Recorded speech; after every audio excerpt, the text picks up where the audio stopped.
సున్నితమైనటువంటి అంశాల విషయంలో జాగ్రత్తగా ఉండాలి, అప్రమత్తంగా ఉండాలి. వక్ఫ్ సవరణ బిల్లు నిజంగా తెలిస్తే మాట్లాడాలి, తెలియకపోతే గమ్మునుండాలి. తెలుసుకుంటారు జనం. కావలసినటువంటి అంశం ఏంటి అక్కడ? వక్ఫ్ చట్టాన్ని ఎత్తేసారు ఎవరన్నా? లేదే, అబద్ధం చెప్పారు కదా. అట్లాగే ముస్లింల మసీదులు ఎవరైనా లాక్కుంటారా? లేదే, అబద్ధం చెప్తున్నారు కదా. దర్గాలు ఎవరైనా లాక్కుంటారా? లేదే, అబద్ధం చెప్తున్నారు కదా. ముస్లింల భూమి ఎవరికైనా వెళ్తుందా? హిందువులకు కానీ క్రైస్తవులకు కానీ ఎవరికైనా? లేదే, వాళ్ళకే ఉంటుంది.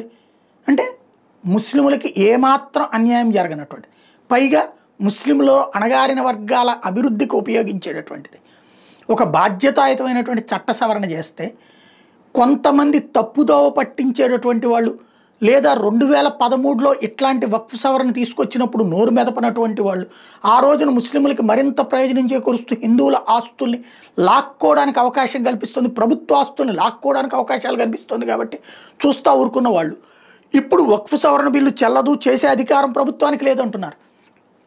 13లో ప్రభుత్వం తీసుకొచ్చినటువంటి వక్ఫ్ సవరణ ద్వారా ఇచ్చిన విశేష అధికారాలను ఇప్పుడు తీసేయడం మాత్రమే జరిగింది.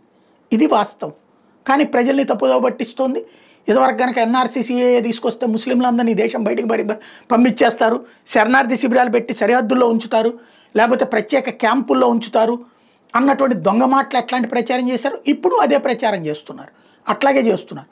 వైఎస్ఆర్ కాంగ్రెస్ పార్టీ దానికి మినహాయింపు కాదు. ఇప్పుడు వైఎస్ఆర్ కాంగ్రెస్ పార్టీ వక్ఫ్ సవరణ బిల్లుకి సంబంధించినటువంటి ఉద్యమాలకి వెన్నుదన్నుగా నిలుస్తోంది, అండగా నిలుస్తోంది, ప్రతి చోట్ల నాయకత్వం వహిస్తోంది. అంటే వీళ్ళకి హిందువులు ఓట్లు అక్కర్లేదా?